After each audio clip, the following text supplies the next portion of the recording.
Agora sim, já está gravando. Boa noite, turma. Eu sou o Carlos, sou professor de Química Industrial de vocês. Hoje eu vou ter essa aula EAD, né? Vou compartilhar a tela aqui. Qualquer dúvida que vocês tiverem, vocês podem me interromper e perguntar, tá bom?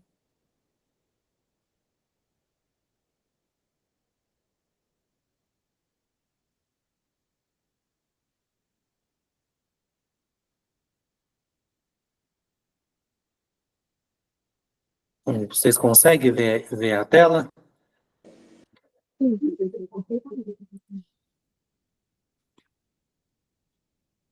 Ok, consigo sim. Boa noite. Beleza. Vou iniciar. Hoje a nossa aula a gente vai falar, tem até uma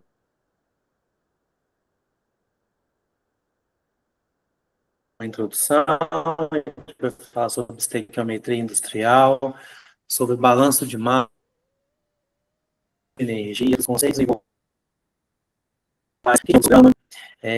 com alguns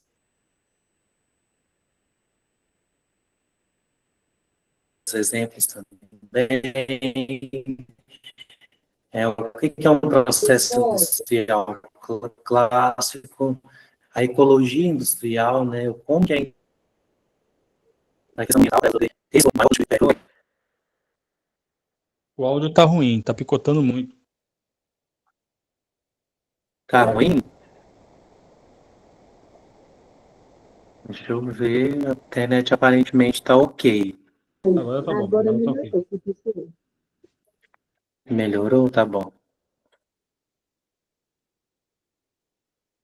Então, eu estava comentando de como a indústria tem se reinventado, né, para a questão ambiental, que é uma exigência das normas e também de sobrevivência para ela e uma questão de responsabilidade.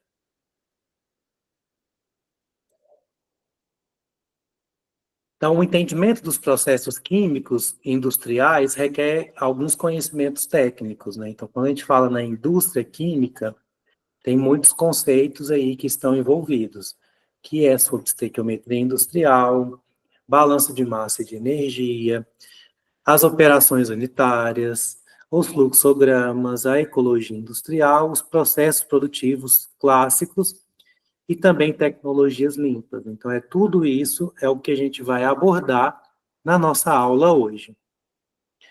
Então, os conceitos bem consolidados, né, eles proporcionam uma visão global de vários processos de fabricação de produtos de uso do cotidiano ou industrial em termos de matéria-prima, fluxograma e aplicação, né? Então, quando a gente pensa no processamento industrial, algo está sendo transformado, algo está acontecendo em algum momento, alguma operação, alguma coisa que vai ser transformado.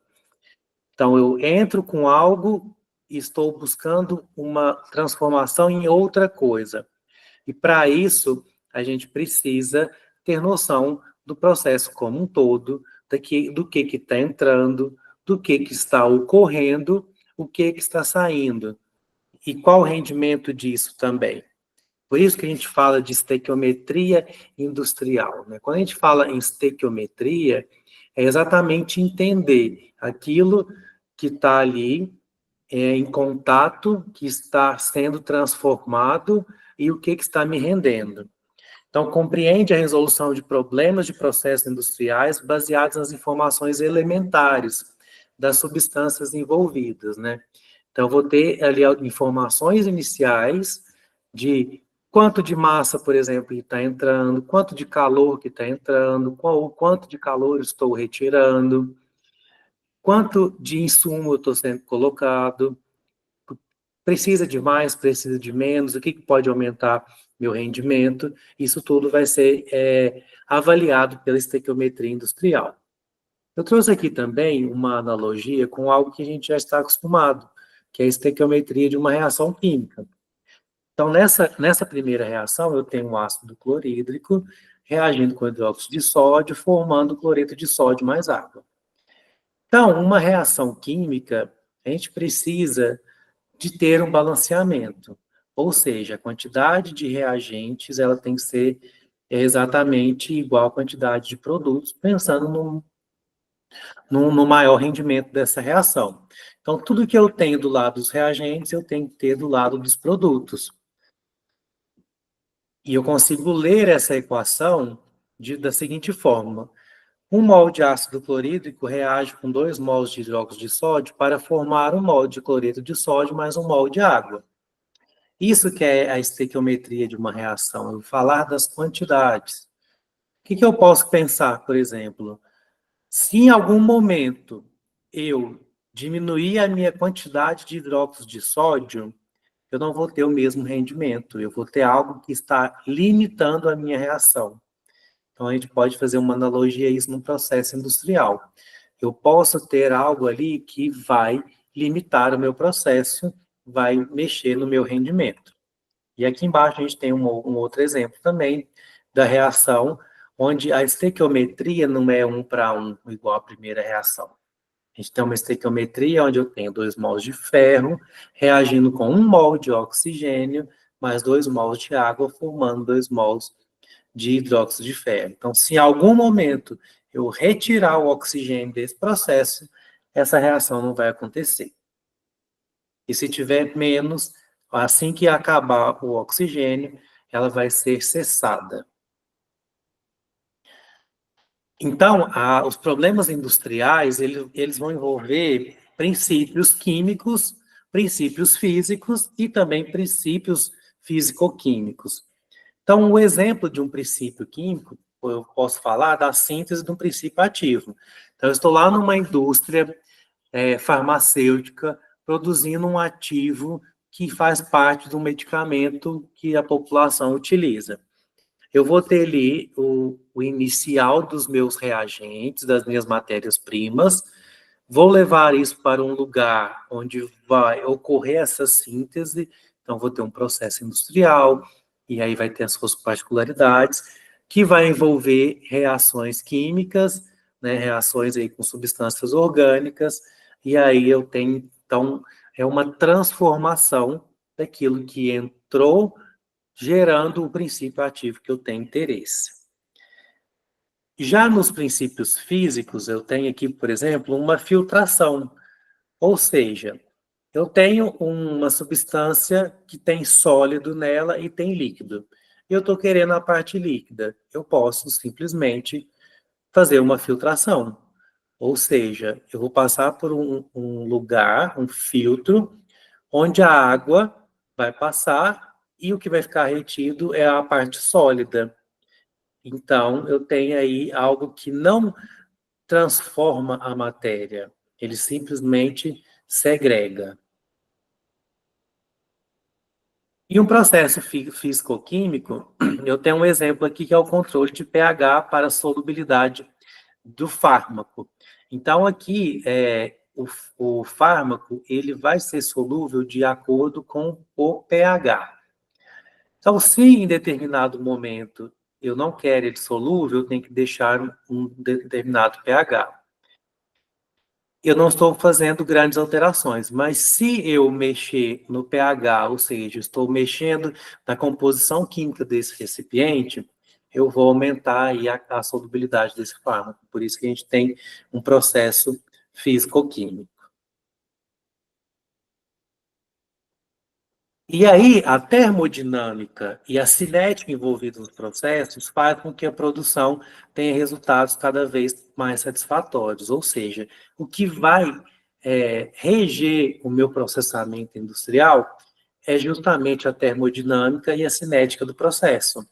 E quando a gente pensa na termodinâmica, a termodinâmica química, ela estuda as transformações de energia, principalmente calor, envolvidas nas reações químicas no estado de equilíbrio. Ou seja, a termodinâmica vai falar ali do processo, se ele libera energia ou se ele absorve energia, e vai dizer também se isso vai ocorrer naquela determinada situação. Então, a termodinâmica pode falar, esse processo pode ocorrer. Em qual velocidade? Isso tem a ver com a cinética. Então, a cinética estuda a velocidade das reações químicas e os fatores que influenciam essa reação. Então, a termodinâmica vai falar se ocorre ou não, mas a cinética vai falar para mim assim, acontece rápido ou devagar? Isso está relacionado com a velocidade? Isso vai falar da energia de ativação, ou seja, aquela barreira para as coisas acontecerem. Então, para que uma reação química ocorre, eu tenho que romper essa barreira de energia de ativação. Aí sim ocorre, rompendo essa barreira de energia, da ativação. Vai depender do processo, vai depender da natureza, de como as coisas se comportam, e aí eu vou ter algo mais rápido ou não.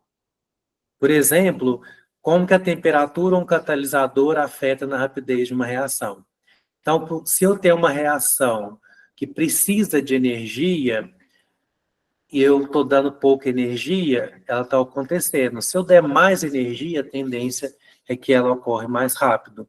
Ou o catalisador, né, que é aquela substância colocada ali no meio, que tem essa capacidade aí de diminuir a energia de ativação. Com isso, faz com que o processo ele acontece de forma mais rápida.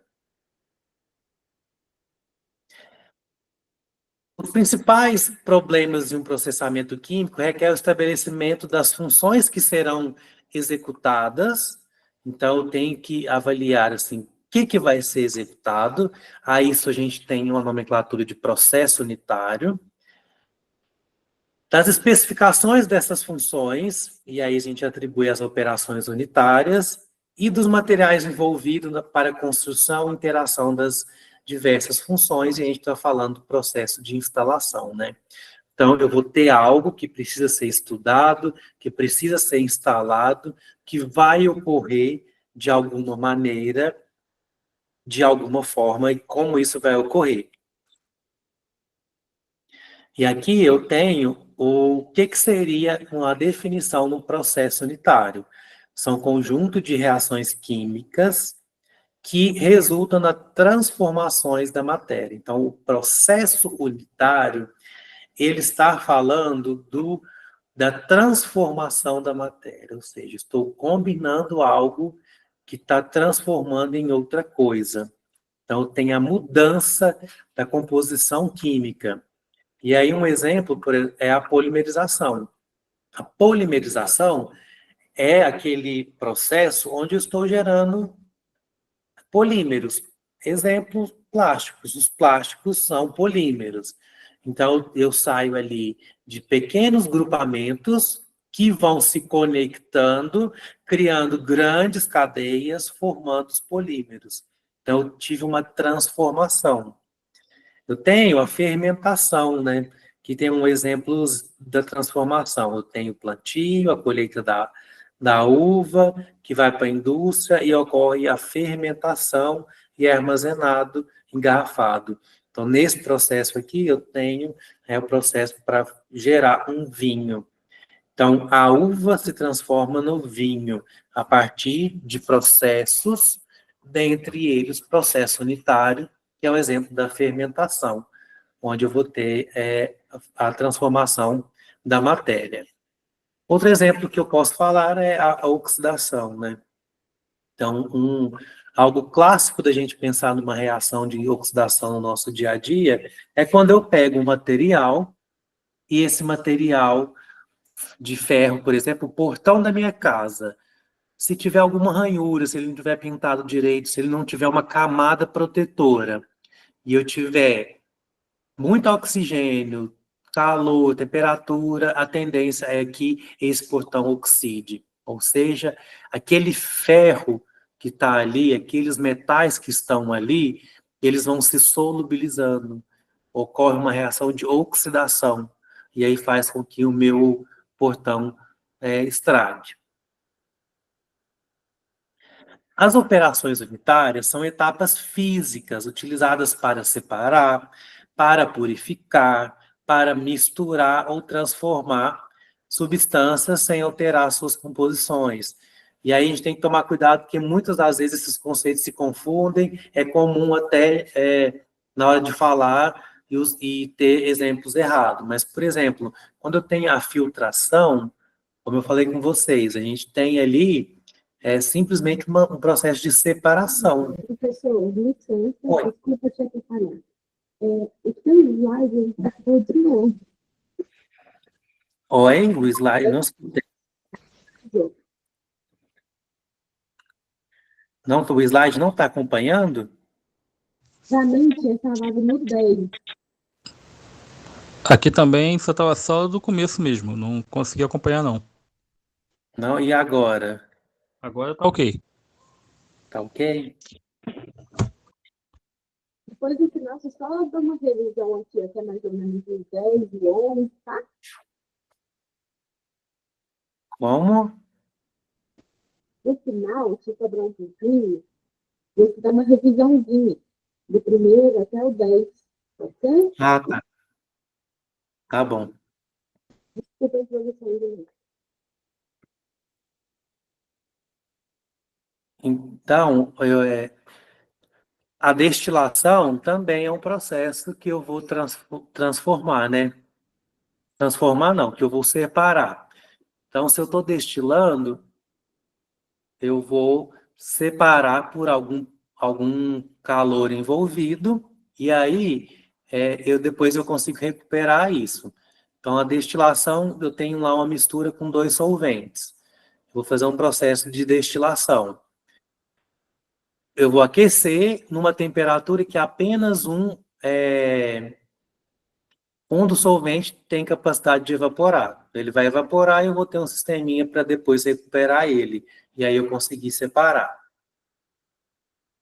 A secagem, algo bem simples, mas muito comum nas indústrias de processamento, porque a umidade, ela pode ser um interferente, ela pode ser um agravante.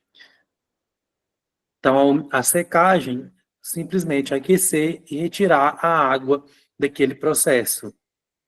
Uma outra forma também é a evaporação, né? Então, eu coloco uma água para ferver, a tendência dela atingir a temperatura é evaporar. Eu passei o slide agora. Passou para todo mundo? Para mim, continua no todo. Para mim Está continua no mesmo. slide. Continuou no 12? Isso. Agora passou. Passou. Por aqui está melhor de visualizar? Como Está assim? passando? Está Agora passou de passando? novo. Isso. Agora está no E 13. quando eu ponho no modo apresentação, eu vou voltar para o 12. Voltou para o 12? Não. Eu Não ponho no modo entendi. apresentação, ele não está reconhecendo. Eu vou deixar assim, então, Tá ótimo, sem problema nenhum. porque aí todo mundo consegue ver. Certinho. Fica ruim ou tá tudo bem? Não, não, pode continuar, sem problema nenhum. Tá bom.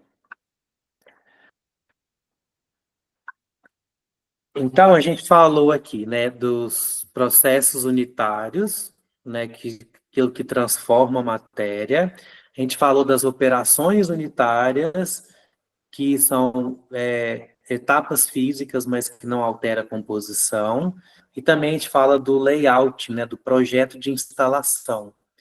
Ou seja, quando a gente pensa no dimensionamento de um processo industrial, ou num laboratório, ou numa indústria, ou a dimensão daquele lugar onde eu estou fazendo a minha transformação, projeto técnico detalhado de como isso aqui vai ocorrer.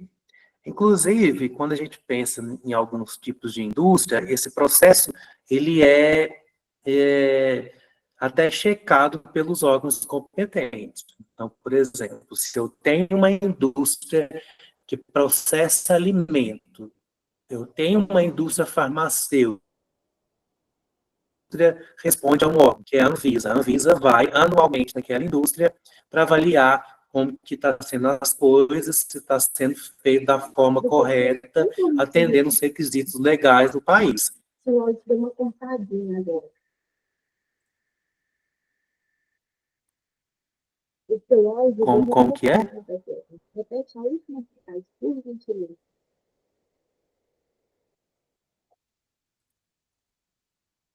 Nossa, eu não ouvi o que você falou. Agora tá me ouvindo?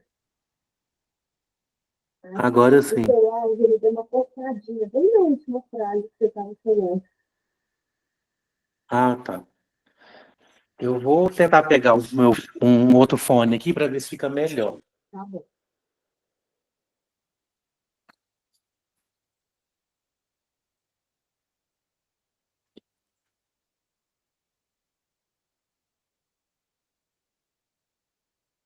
Vocês estão me ouvindo melhor? Tá ok. Agora sim, ainda bastante. Ok. Certo. Então, assim, quando a gente tem uma indústria, por exemplo, de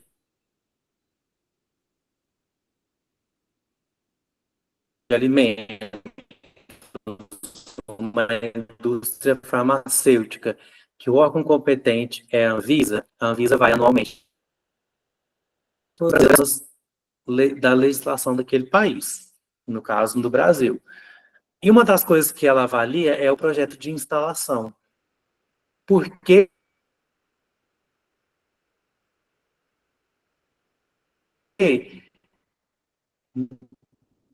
quando foi feita a permissão para ela atuar, existia um projeto. Isso é coisa que tem que conter aí. O planejamento técnico detalhado, a planta industrial, ou se tem algum laboratório. Eu vou ter um layout físico dos equipamentos, tubulações, energia, segurança, controle de fluxo ambiental. E aí ele vai, obviamente, né, abranger as normas técnicas, legislações e também a viabilidade econômica, né? Que, afinal de contas, a indústria, ela precisa dar lucro, né? Ela trabalha visando todo o ecossistema que ela pertence. E aqui eu tenho um exercício sobre isso que a gente falou, que é uma tabela que a gente tem que correlacionar os conceitos da coluna A com a coluna B. E na coluna A eu tenho aí operação unitária, processo unitário e projeto de instalação. Na coluna B eu tenho planta de uma indústria, filtração, oxidação e dimensionamento de tubulação de uma fábrica. Então, quando eu falo na planta de uma indústria, isso está correlacionado com 1, 2 ou 3? Com operação unitária, com processo unitário ou com projeto de instalação? 3. Exatamente. E a filtração? A filtração, ela transforma a matéria?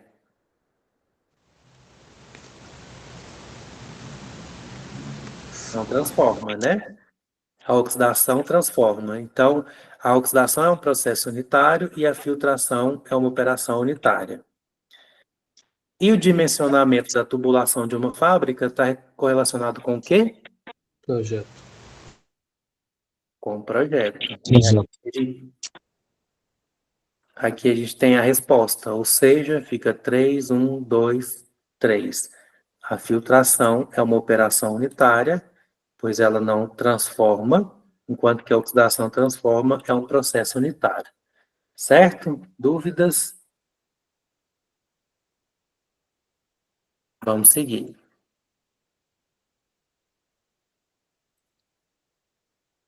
Então, a estequiometria industrial aí, o que envolve nela é exatamente os balanços de materiais, energia e relações de equilíbrio, né? Então, quando eu penso numa escala industrial, igual a gente falou, tem algo entrando, sendo transformado, ou algum processo que seja uma secagem, que seja uma filtragem, enfim, vai ter um outro produto de outro lado. Então, eu tenho que saber aí, né, quanto que entrou, quanto que saiu, até mesmo para eu poder calcular os rendimentos daquele processamento industrial. E quanto de energia eu gastei no processo como um todo? Eu vou ter que ter esse balanço de energia aí, né? E as relações de equilíbrio, porque se a gente lembrar lá do equilíbrio químico, nem tudo é 100%. Tem coisas que está nesse estágio de equilíbrio. Uma reação química, eu tenho reagente e produto. Ela em condição de equilíbrio químico, o meu produto volta a ser meu reagente. E aí o meu reagente vai ser meu produto. Tem essa condição de equilíbrio ali.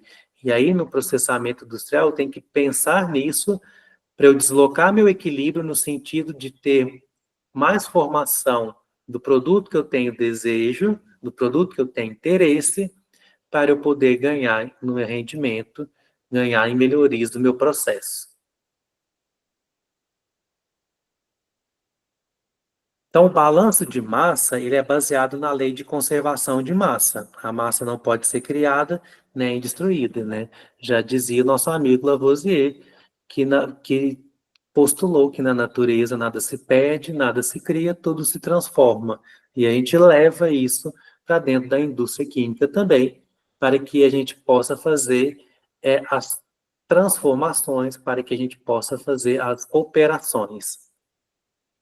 Logo, não havendo acúmulo de massa no interior de um equipamento, tem, ao longo de um determinado intervalo, que a massa que entra é igual à massa total que sai. Né? Pensando no momento em algo mais simples possível, eu tenho lá o meu processamento industrial, o que eu coloquei tem que sair lá no final. Lógico que, se for um processo unitário, vai ser transformado, mas o balanço em si das quantidades envolvidas vai estar correlacionado, porque não foi nada criado nem destruído, foi apenas transformado. E o processo ele pode ser classificado de várias formas, né? A gente vai ter o regime estacionário, como também a gente vai ter o regime transiente. O que é isso? Na operação no regime estacionário, os valores das variáveis, como processo, temperatura, pressão, vazão, concentração, não variam com o tempo em qualquer posição fixa. Já na operação do regime transiente, os valores das variáveis de processo variam com o tempo em uma posição fixa do processo. Ou seja, o transiente é aquilo não estacionário. A gente consegue ter noção desses conceitos justamente com o próprio nome já diz, né? O regime estacionário, vamos pensar em algo naquele local. Então, naquele local ali, as operações estão ocorrendo e os valores, né, de temperatura, pressão, vazão, concentração, não varia com o tempo em qualquer posição fixa, né? Eu estou ali com algo acontecendo e eu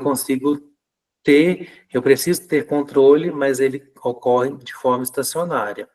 Já no transiente, ela vai variar com o passar do tempo em alguma posição do processo. Então, quando eu vou elaborar um balanço de massa, eu tenho que ter muito bem definido o meu processo como um todo, porque eu tenho que saber do volume de controle, que pode ser o processo completo, um equipamento ou um conjunto de equipamentos, né? Então, se a gente vai fazer o balanço de massa, pensando naquela ideia simples, a massa que entrou, a massa que saiu. Lógico, de acordo com tudo aquilo que foi colocado. E aí eu tenho um volume que isso vai acontecer. Eu tenho que levar isso, todas as variáveis em consideração. E também as correntes envolvidas no balanço de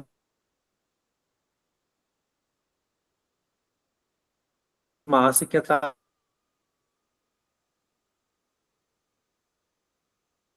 atravessam as fronteiras do volume.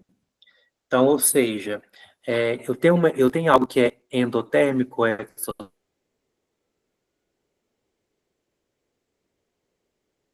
exotérmico, eu tenho algo que absorve ou libera calor e que está transformando o meu processo ali no sentido que eu tenho uma vata. Então, e aí pode ser classificado como aberto e fechado. O próprio nome já diz. O aberto, a transferência de material através da fronteira do sistema, enquanto que o fechado não há transferência de material através da fronteira do sistema. Então, eu tenho um sistema aberto que pode transferir e um fechado que não pode transferir.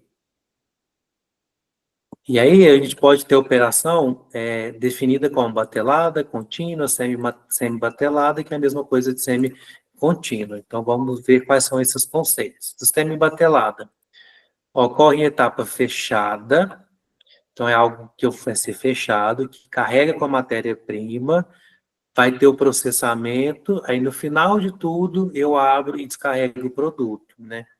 Então, não há entrada ou saída durante o processo.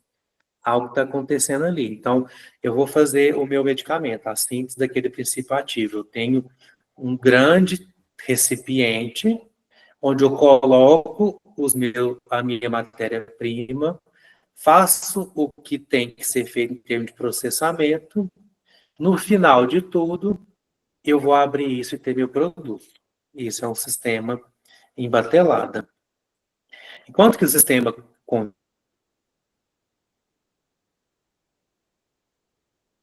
contínuo, eu tenho aí uma linha de produção, né? A matéria-prima entra e o produto sai continuamente, sem interrupção. Então, eu vou alimentando o meu processo, a matéria-prima entra na minha produção, vai tendo as etapas de separação, as etapas químicas, as operações, os processos e tudo. E no final lá eu tenho um lugar que vai retirando o meu produto. Então, por exemplo, a refinaria de petróleo é um desses, vai retirando o petróleo, transformando, até que passa todas as etapas, mas isso é de forma contínua.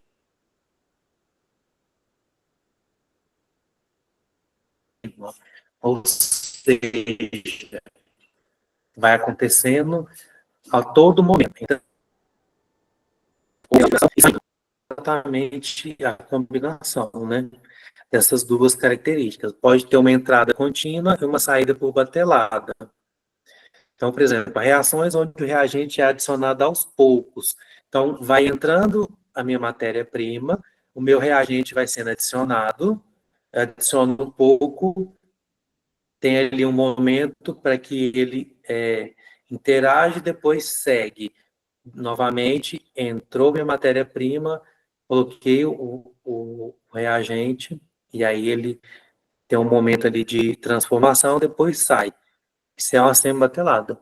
Para ser contínuo, eu teria que ter, entrou minha matéria-prima, entrou meu reagente, a todo momento. Aí sim seria uma contínua. Então, o processamento aí do interesse. E aí o balanço de massa, né, ele vai envolver cálculos e as variáveis que estão envolvidas ali. Então, aqui a gente tem um exemplo, tipo, de E menos S mais G menos C igual a A. O que seria esse E? É a quantidade que entra na fronteira. E o S, aquilo que sai. Então, o que entrou menos o que saiu. Mais a quantidade da grandeza gerada no interior do sistema. Então, o que gerou ali? O que foi consumido? Então, a quantidade de grandeza consumida é o meu C, que vai gerar no meu final a quantidade acumulada no interior do sistema. Então, eu vou levar em consideração tudo que está acontecendo ali dentro, né, para eu poder fazer o meu balanço de massa. Então, algo aqui, né, algo genérico. Então, para cada caso, processo, a gente tem que avaliar, entender o processamento ali, entender o processo, as operações, para que a gente possa fazer um balanço certeiro. No balanço de energia, o sistema é classificado como aberto ou fechado, de acordo em haver ou não massa atravessando a fronteira do sistema.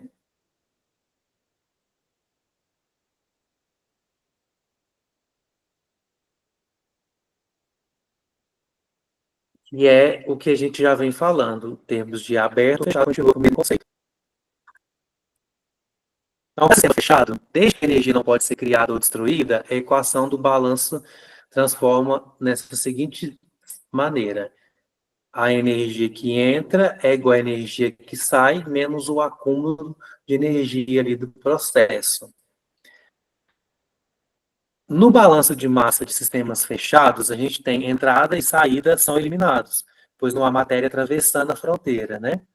Então, eu coloquei ali aquela matéria-prima e não entrou mais.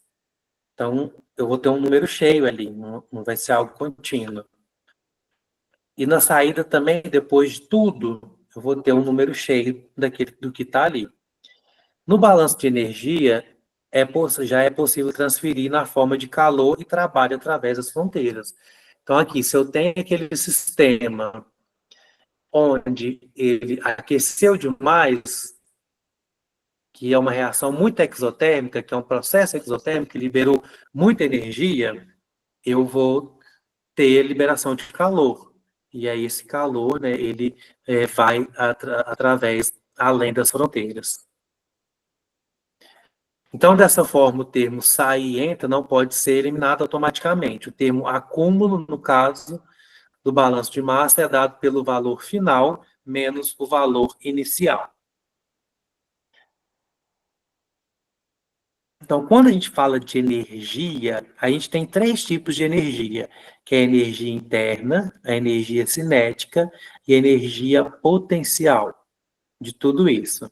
Então, a energia interna, ela tem esse símbolozinho U, a energia cinética EC e a energia potencial EP. Esse Izinho aqui significa que é a energia inicial. Quando eu tenho F, significa que é a minha energia final. E as energias do processamento, ela é transferida de duas formas, ou na forma de calor do sistema, que é o Q, ou na forma de trabalho realizado por sistema. Então, a gente tem essa equaçãozinha, onde a energia final do sistema menos a energia inicial do sistema é igual à energia líquida transferida do sistema. Ou seja, aquilo que entra menos aquilo que sai. Então, como aqui só está falando novamente o que eu já disse, que é o Izinho tem a ver com o inicial, o F com o final, e o U é energia interna, o EC é energia cinética, o EP é energia potencial, o W, o trabalho, e o Q, o calor, que é realizado ou transferido para o sistema da sua vizinhança, né? Aquilo que passa além da fronteira. Para facilitar o processo, a gente tem muitas simplificações envolvidas, que é justamente porque em algum momento algo ou é muito pequeno,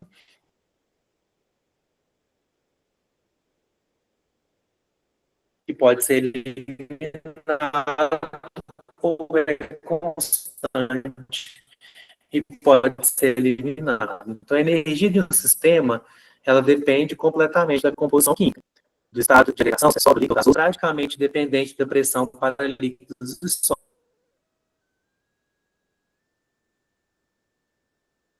sólidos. Então, portanto, se não houver mudança de temperatura, mudança de sólidos ou gases ideais, eu vou simplificar pela minha energia interna igual a U. O delta U, que é essa variação, ela vai ser igual a zero.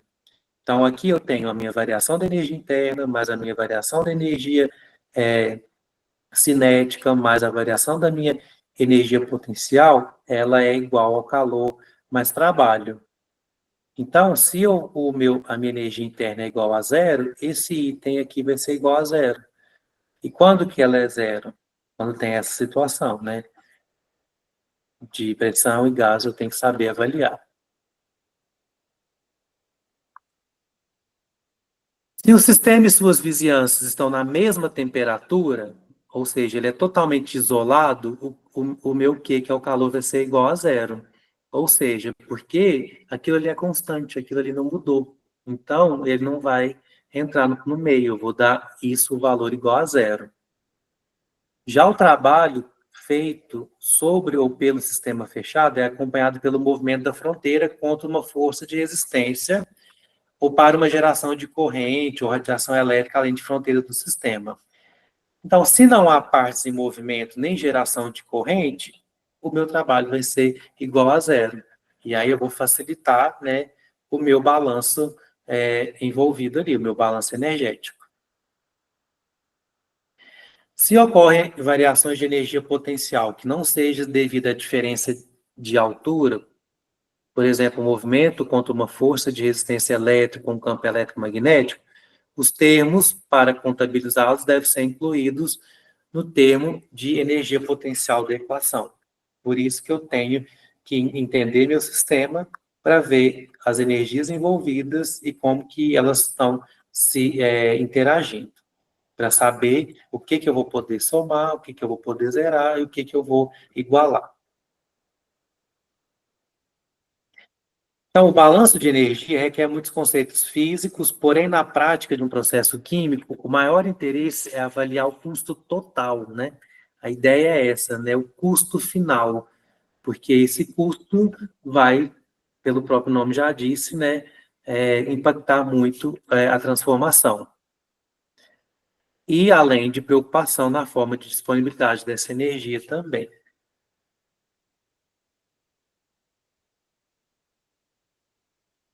As operações unitárias, elas constituem partes envolvidas do processo químicos. Então, elas também podem ser de natureza física, mecânica, química, bioquímica ou mista.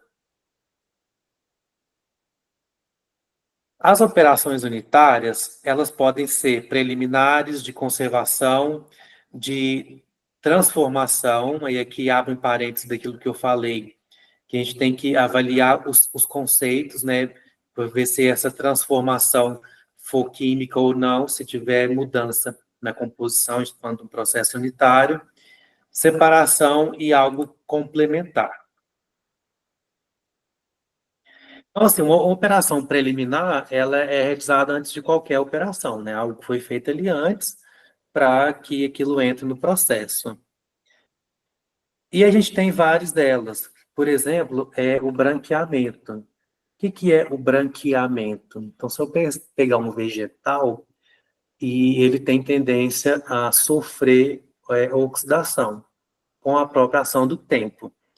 O branqueamento, eu vou colocar esse vegetal num meio aquoso com aquecimento, e esse aquecimento ele vai ser capaz de inativar algumas enzimas, e essas enzimas que estaria catalisando o processo de oxidação, ou seja, aí eu vou poder aumentar a vida útil daquele vegetal, porque ele vai demorar mais para poder se degradar, porque ele não vai sofrer tanto influências do clima externo. A gente tem aí, por exemplo, uma classificação, né? Eu tenho lá coisas de tamanhos diferentes que eu quero separar. Eu posso ter uma peneira que vai classificar aí e vai separar por tamanho.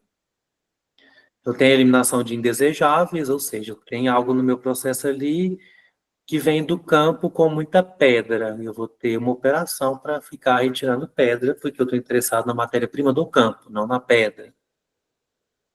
Tanto como limpeza ou seleção. Então, as operações de conservação ela têm a finalidade de eliminar ou diminuir os agentes responsáveis pela deteriorização do alimento, aumentando a vida de prateleira, aumentando o shelf life, né?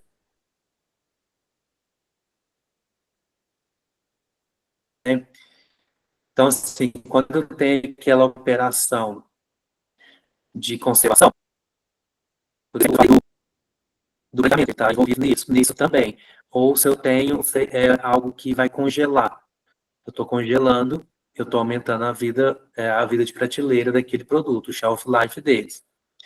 Então, os agentes de deteriorização mais importantes são micro-organismos, bactérias, mofos e enzimas, a quais são suscetíveis à alteração de temperatura, pH e umidade. Então, quando a empresa ela faz o estudo de shelf life ali dos alimentos, ela está avaliando isso, assim, chega em algum momento, até que momento esse processamento consegue barrar a ação de micro-organismos, porque os micro-organismos, ele é um problema, porque muitas das vezes a gente não percebe que o alimento está contaminado com eles, porque eles têm uma eles são muito pequenos, a olho nu a gente não consegue enxergar, mas eles estão ali e pode fazer mal para a saúde das pessoas. Então, ele acaba que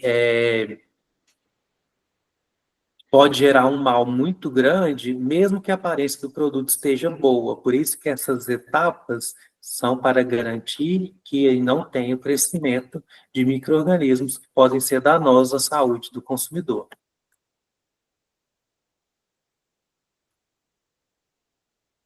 E aí a gente tem várias operações, que pode ser a atmosfera controlada, o congelamento, ou seja, aqui na região nossa, a gente tem indústrias de alimentos que faz processo de congelamento. Então, chega um determinado momento que esses produtos são passados em esteiras, em um túnel, onde tem baixas temperaturas, que vai congelar aquele alimento. Mas a gente pode ter evaporação, porque se a gente está retirando água, retirando umidade, a gente está criando aí um ambiente menos propício para crescimento de micro-organismo, como também a gente pode ter a secagem, né, que está também retirando água, ou até mesmo uma irradiação. Estou numa radiação que ela vai ser danosa, por exemplo, para matar os micro-organismos. Então, as operações unitárias de transformação podem promover também a conservação de alimento, mas a sua principal função é modificar a matéria-prima para a obtenção de um novo ingrediente ou um produto com melhor característica funcional, sensorial ou nutritiva, né? Que eu tenho aquela operação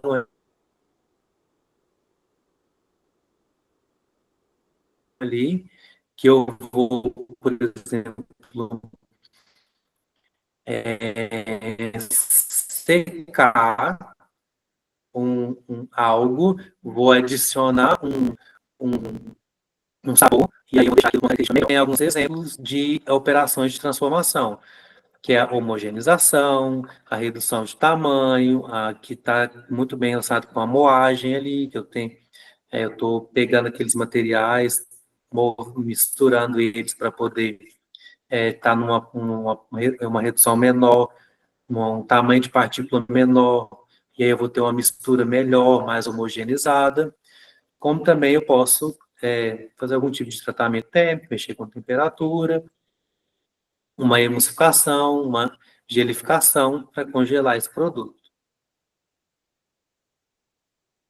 Então, as operações de separação, elas podem ser por meios físicos ou químicos. Aqui eu trouxe um exemplo clássico de laboratório, que é uma centrífuga, e a centrífuga ela tem esse poder de separar as coisas com rotação e alta velocidade. Então, é algo de bancada que a gente pode levar também com escala industrial. E aí a separação vai depender da densidade, da forma, do tamanho, da viscosidade, e isso tudo tem que ser estudado para melhor ocorrer. Na separação química, trabalha com as igualdades ou diferenças nas afinidades apresentadas pelos meios a separar. Então, por exemplo, eu vou fazer uma extração sólido-líquido. Eu gosto de dar um exemplo muito clássico para a gente avaliar isso, que é eu fazer café em casa. Eu posso pegar minha água para ferver. Então, vamos pensar que eu estou misturando meu café na água quente ali. O que está acontecendo? A água está solubilizando os compostos de interesse do café. Então, aquilo que estava ali no meu café, que era sólido, ele foi para o meio líquido.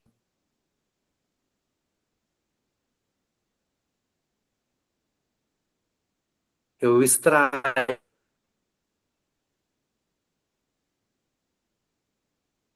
os compostos interessados, os compostos que têm afinidade com água quente para o meio líquido.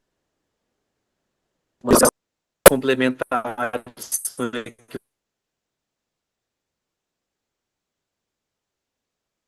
equivalente às preliminares, porém, o processamento não das matérias. Essas classes diferenciam a operação convencional por não promover mudança significativa nas características químicas, físicas ou microbiológicas dos produtos, como a gente já vem falando. As operações complementares, a gente pode falar do envasamento, ou eu estou ali embalando o meu produto, armazenando a matéria-prima, estocando o meu produto final, fechando as latinhas, colocando um rótulo, ou até mesmo ali um formato diferente, um formato bonito, que vai ser melhor visto pelo público consumidor. Dúvidas até agora? Então, a gente vai falar sobre os fluxogramas. Então, o fluxograma é uma forma de ilustrar o processo químico industrial. Perceba a interligação entre as operações com a finalidade de converter a matéria no produto final. Então, o fluxograma vai ser algo resumido de tudo aquilo que está acontecendo passo a passo. Algo que vai ser transformado em outra coisa, que em outra coisa, e formazinhas. E eu posso usar figuras geométricas, simbologia de equipamentos, máquinas e outros. Então, aqui a gente tem um exemplo da fabricação do leite industrial. Então, eu tenho aqui o animal produtor, e aí vai ter uma ordenha, que essa ordenha vai ser, né, vai ser utilizada no animal, que vai me dar o leite fresco, que ele vai passar por um processo de filtração e resfriamento.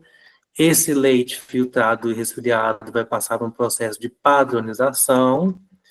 Depois vai ser seguido para pasteurização ou esterilização. No final de tudo, eu tenho leite pasteurizado. Então, isso aqui é um exemplo de um fluxograma, que eu tenho as etapas acontecendo uma seguida das outras e sendo muito bem demonstrada, que é o que fala, né? Ele tem que ser o mais didático possível e não gerar dúvidas ao leitor. Tem até formas de fazer fluxogramas pelo Excel mesmo, ou no PowerPoint, que já tem algo mais definido aí. Simples de ir fazendo. Aí cabe a criatividade, a necessidade da pessoa que está fazendo, colocar, pautar muito bem isso. Então, aqui eu tenho um exercício sobre isso. O contexto é o seguinte: você trabalha numa indústria de sucos naturais, e essa indústria passa por 9 processos, 9 etapas, que é o recebimento da fruta, a lavagem, a seleção para retirar aquilo que a gente não tem interesse, as frutas impróprias, a extração do suco, a filtração, a pasteurização, o invase, a rotulagem e a armazenagem. Então, isso aqui são os processos. Qual que é a ideia do exercício? Elaborar um fluxograma, colocando as etapas, indicar com seta o fluxo da matéria-prima até o produto final, identificar as operações, 2 operações unitárias envolvidas no processo, quais etapas pode envolver um controle de qualidade, né? Onde que eu posso ter uma avaliação para ter garantia que aquele produto ali está na forma que eu desejo comercializá-lo. E se o processo fosse contínuo, quais seriam os principais cuidados operacionais? Então, a gente vai, isso aqui vou deixar para vocês, pensar muito bem como atividade em casa, mas aqui eu trouxe o exemplo do fluxograma. Então, tem que é algo muito simples, assim, do recebimento ao armazenamento. E aí é isso que é bem didático mesmo. Eu coloco em formas de caixinhas todo o meu processo e eu consigo avaliar isso como um todo. Certo? Dúvidas? Então, a gente falou dos processamentos industriais aí, de como a indústria está ligada para entender o quão produtivo ela é, o quão rentável tudo isso é, e aí ela precisa fazer um balanço de massa para poder saber o que está entrando, o que está saindo, qual que é o rendimento disso, qual que é o custo disso, qual que é a energia envolvida nesse processo. Com isso, esse processo ele pode ser de várias formas, né? Ele pode ser de batelada, ele pode ser contínuo, semi-contínuo, ele pode ser aberto, ele pode ser fechado, pode haver liberação de energia, como pode ter absorção de energia, e eu posso descrever todas as etapas utilizando o fluxograma. E agora a gente vai entrar numa parte que a gente fala das consequências ambientais. Então, é algo que vem com uma demanda muito alta, uma necessidade do planeta, em alguns momentos uma obrigação e também uma responsabilidade das indústrias. Então,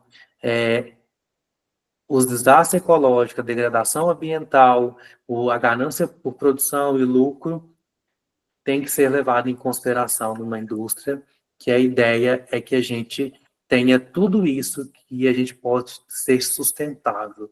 Ou seja, a gente vai transformar, a gente vai entregar o produto, mas por trás disso a gente vai ter um cuidado com o ambiente, com o planeta que a gente está vivendo.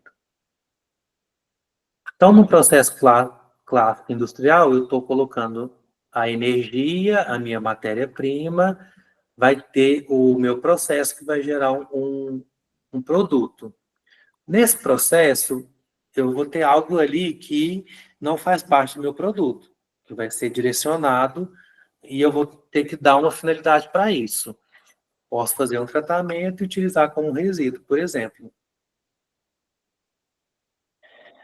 Aqui a gente tem, né, a representação onde tem energia e matéria ilimitada. Mas, do ponto de vista ambiental, as tecnologias ambientais convencionais trabalham principalmente no tratamento do resíduo e na emissão gerada dos produtos. São chamadas de técnicas de fim de tubo, ou end of pipe. Vamos entender isso, assim. Qual que é a definição disso? São tecnologias ou processos instalados no final do processo produtivo com o objetivo de tratar, remover ou reduzir contaminantes, pode ser gases, efluentes, antes da liberação no ambiente. Com isso, a gente vai ter o uso de filtro, de estação de tratamento de efluentes, lavadores de gases, incineradores de resíduos perigosos. Aqui a gente tem um exemplo de um fluxograma onde eu tenho a matéria-prima, que eu tenho uma salmoura e a produção. Nessa produção, eu vou gerar algo que precisa ser lavado com água até o produto final, que é a conserva de repolho com sal que eu estou gerando no final. Porém, eu usei uma salmoura para a produção. Quando eu lavei, eu tenho uma água que tem uma salmoura também. Então, que tem uma concentração de sal. Lógico que não é a mesma. No início eu tinha 11%, agora eu tenho 2,2%. E aí eu posso fazer algo com isso. Eu vou descartar? Eu tenho que ter a consciência de poder tratar e agregar isso na minha indústria. Eu vou ter a neutralização, tratamento biológico, sedimentação, filtração, e aí gerar um resíduo ou depois de um polimento, uma descarga, por exemplo. Quando a gente fala em ecologia industrial, que já é uma abordagem nova, a gente está falando das interações do sistema industrial, dos produtos, dos resíduos com o ambiente. Então, a indústria química é a maior responsável pela dispersão de substância tóxica no ambiente e torna urgente e necessário promover mudanças, ou seja, eu preciso remediar e controlar os poluentes, precisa ser feito, mas só isso não é suficiente, deve direcionar os esforços no sentido de reduzir, prevenir o descarte de substâncias nocivas ao ambiente. Por isso que a gente fala na ecologia industrial, né?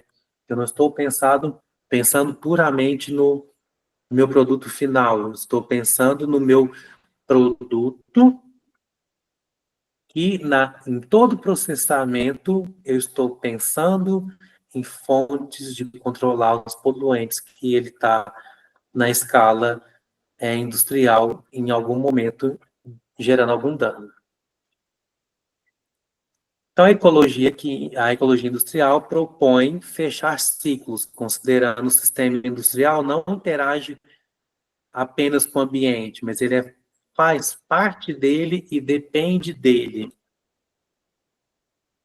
Então, o projeto de um processo sob a ótica de ecologia industrial, ele vai prever a utilização de subprodutos e resíduos por outros processos, além de considerar a redução ou eliminação de substâncias tóxicas, inflamáveis, explosivos, incluir fluxo de reciclagem sempre que possível, escolher os materiais mais adequados, naturais ou com base na avaliação do ciclo de vida, considerar o consumo de energia, maximizando o uso de fontes renováveis, usar o mínimo de material e evitar a utilização de materiais escassos, reduzir ou eliminar o armazenamento e emissões de materiais perigosos, reduzir ou eliminar o uso de materiais ligados à degradação da camada de ozônio e à mudança.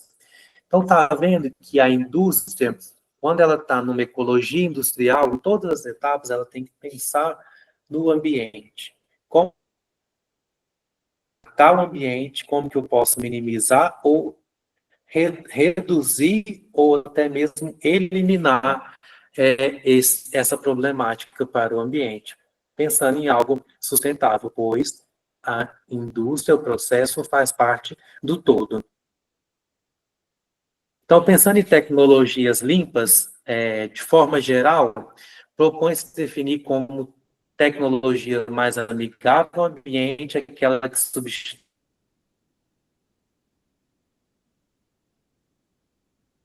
tecnologias convencionais de aplicação, e o objetivo é reduzir o impacto ambiental de determinado processo ou produto. Então, muitas das vezes, as empresas vão ter um relatório de sustentabilidade, que ainda não é cobrado 100%, mas as empresas já fazem, em algum momento isso vai virar. Eu vou lá na empresa, no site da empresa, ela vai ter um relatório de sustentabilidade, onde ela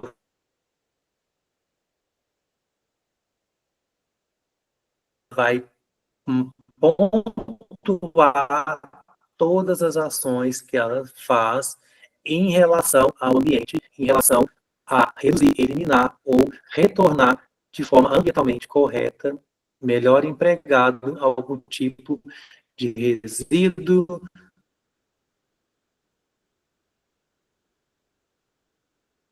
ou algo que poderia ser descartado, incinerado. Então, as empresas têm tratamento amplo. Ou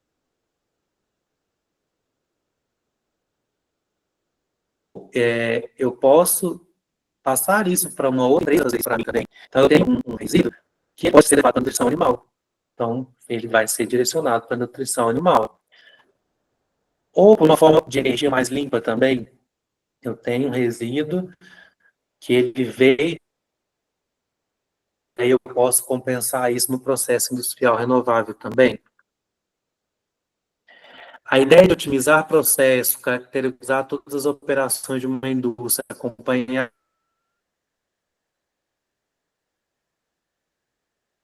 todos os passos de fabricação do produto acabado, levando um conhecimento profundo de cada sistema, permite principalmente planejamento de ações a longo prazo, né? Então, eu consigo ter melhorar, onde eu vou ter ações, melhoramentos locais, como também vai ter um melhoramento numa escala maior.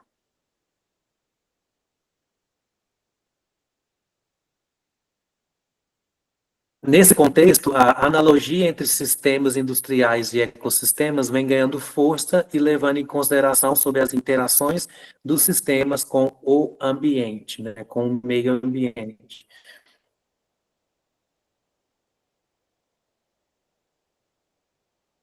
Voltando naquilo que a gente já vem falando, as empresas entendem que elas faz reflete na própria atividade dela. Então, é interessante, é rentável, faz parte, é importante, é responsável as empresas ter todo esse sistema, um sistema de gestão ambiental, onde eu consiga remediar e reduzir esses impactos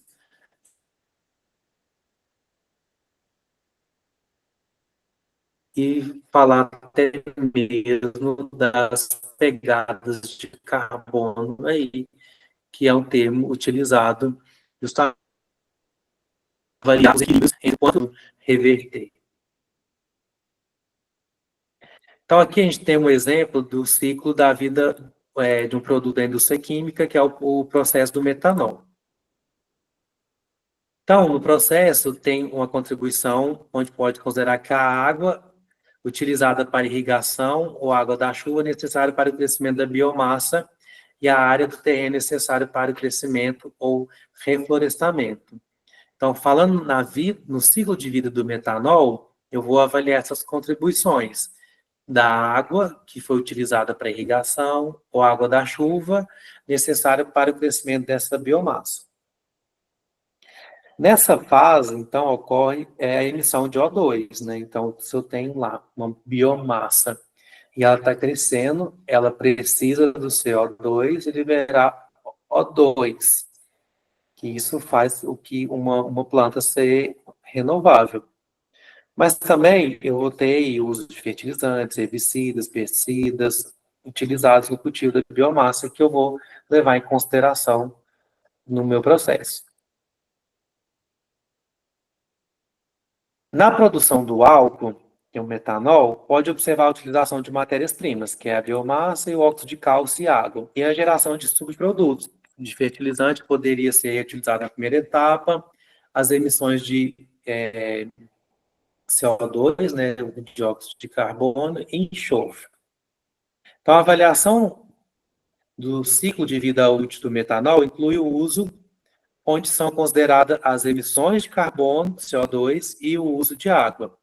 Então, eu estou avaliando todo o meu processo, entendendo onde eu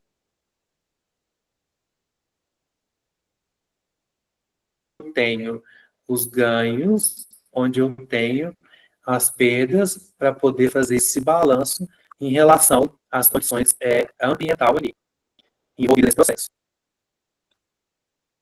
Por isso que, nesse tipo de avaliação, o balanço de massa e energia permite conhecer as etapas do processo e as interações com o ambiente.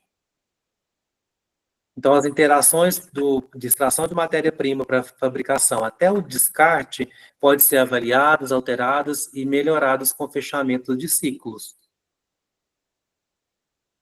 E também pensando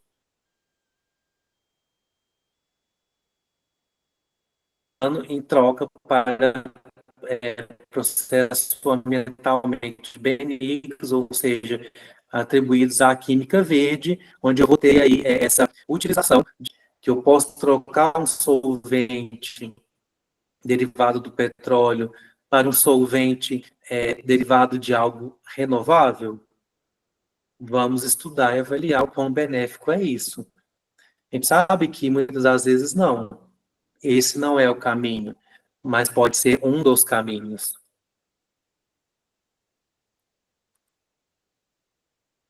Então, a produção limpa,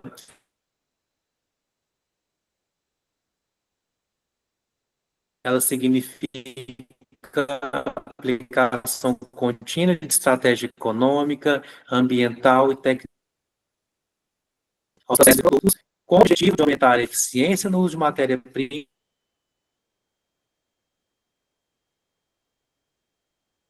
água e energia, através da não ou reciclagem de processo. Então, essa abordagem induz inovação das empresas, dando passo em direção às empresas, mas para todo o sistema, o ecossistema, a região que ela abrange. Por isso que as empresas têm aí os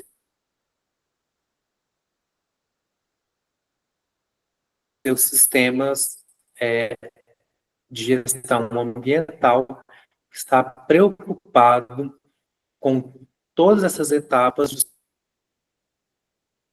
ter melhorias erradas, para não perder energia. E se tem algo que acontece, a gente estudar a melhor forma da gente reciclar, transformar e gerar algo útil com aquele resíduo gerado naquele processo. E aí a produção limpa, ela interage com os objetivos ambientais, a fim de reduzir resíduos, emissões, periculosidade, e a gente tem várias estratégias justamente para ter uma produção mais limpa e a minimização de resíduos. E aqui a gente tem um exemplo, um fluxograma sobre isso. Então, eu tenho uma produção que a ideia é minimizar os resíduos. Então, eu tenho aqui o nível 1, que é a redução na fonte. Mas se isso não é possível, eu posso fazer uma reciclagem interna. E aí eu tenho as modificações de processo, substituição, modificação e tudo. Em algum momento, eu vou ter emissão. Então, eu vou ter a reutilização desse resíduo de emissão. Ou tem a emissão ou a geração de algum resíduo. Então, eu vou reutilizar eles. Então, isso é considerado nível 3, onde eu tenho uma reciclagem externa, eu preciso de estrutura e materiais, ou ciclos biogênicos mesmo, que é algo biológico por aí. Então, a produção mais limpa leva ao desenvolvimento e implantação de tecnologias limpas. Então, aqui está até um estado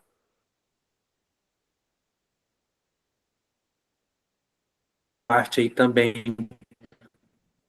para a gente, como profissional da indústria, a gente seguir com esses conceitos, porque isso é uma realidade. Então, a gente pode ver uma oportunidade aí de melhorias e aplicação do nosso trabalho. Quando a gente faz o estudo de tudo isso, de uma produção mais limpa, a gente está levando em consideração metas ambientais, econômicas e tecnológicas, né?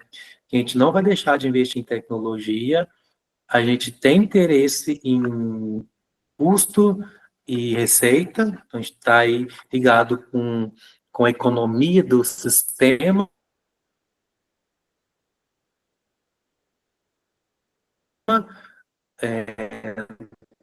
do ecossistema, da empresa como um todo, mas também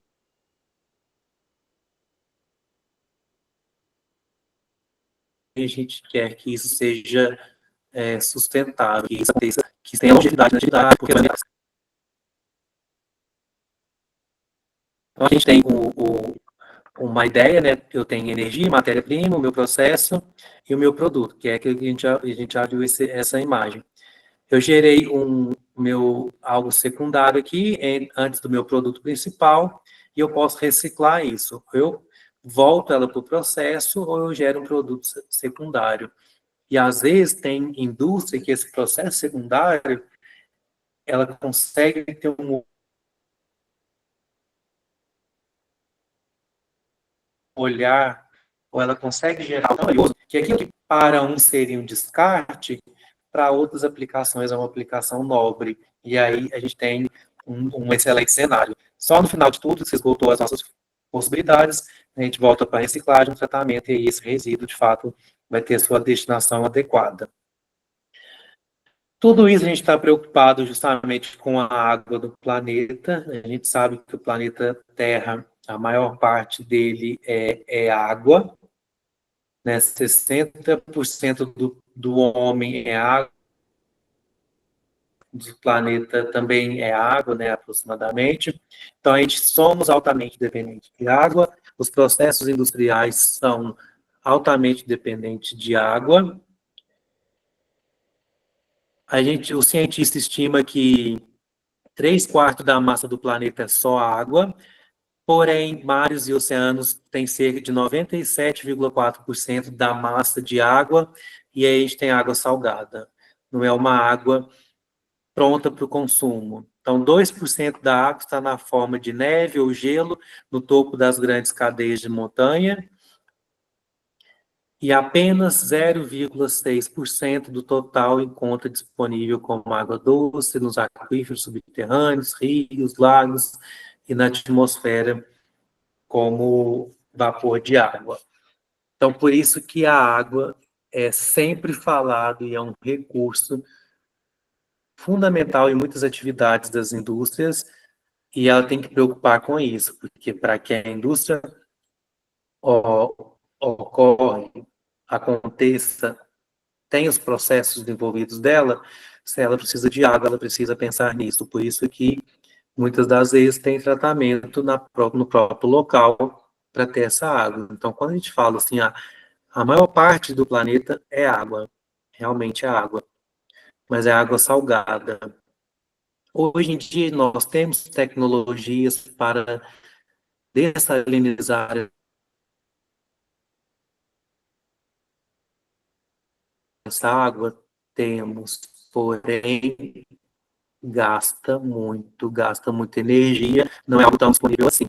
Então, de local ter uma resposta maior ainda do que o local que a gente convive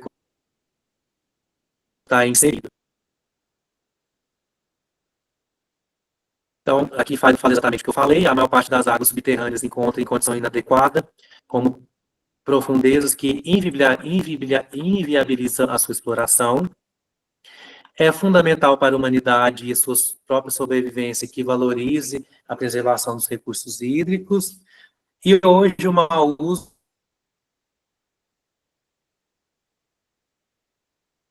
aliado à crescente demanda pelo recurso vem preocupando especialistas, autoridades no assunto, pelo evidente decréscimo da disponibilidade.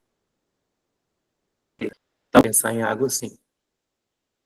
Isso é o que a gente abordou hoje. Eu vou voltar ao que foi pedido os slides, os primeiros slides, né? Então, primeiro eu falei do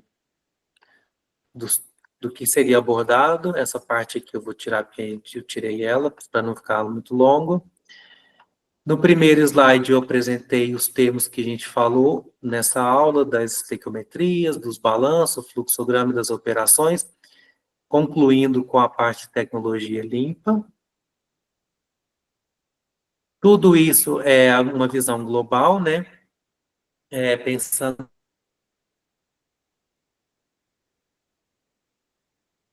ali tudo que a gente falou de ferramenta, pensando no melhoramento do processo como todo da indústria, para a gente ter uma visão global daquele processo que está relacionado com a atividade que ela desempenha. E aí a gente falou das estequiometrias. A estequiometria industrial, que é aquela ideia de poder entender o quanto está entrando, o quanto está saindo, em termos de proporções, o que interfere com o que, e aí eu vou poder falar dos meus balanços de massa e balanço energético, e aí eu dei o exemplo da reação química, onde eu tenho o ácido clorídrico, que reage no hidróxido de sódio, formando cloreto de sódio e água, que essa aqui é uma reação clássica ácido-base, mas se eu retirar algo aqui dos meus reagentes, eu posso estar limitando o processo, a minha reação. Pensando numa escala industrial, eu vou limitar o meu processo. Aí a estequiometria tem os princípios químicos, físicos e os físico-químicos, né? O químico é aquele que tem a transformação da matéria, enquanto que o físico só vai mexer no estado físico mesmo, e o físico-químico vai combinar todos eles. Para que isso aconteça, a termodinâmica vai falar se acontece ou não, com estudos das energias envolvidas, mas a cinética vai falar quão rápido isso vai acontecer ou não. E aí a gente entra nos principais problemas de processamento que requerem, né, o estabelecimento dos termos que a gente comentou, do que é um processo unitário, o que é uma operação unitária, o que é um projeto de instalação. E a gente falou todos eles, o que é um processo, o que é uma operação, o que é um projeto, demos exemplos e ainda fizemos um exercício. Dúvidas, pessoas? É isso que eu tinha para a aula de hoje.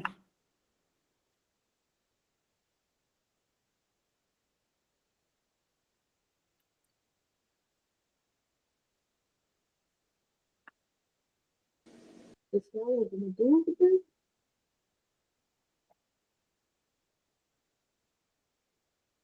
Então, se não tem mais nenhuma dúvida, a gente pode encerrar a aula de hoje. Certinho. Excelente, professor. Muito obrigada, viu? Eu estou falando também no slide. Eu não te ouvi. Excelente, professor. Conseguiu ouvir agora? Está me ouvindo? Tá.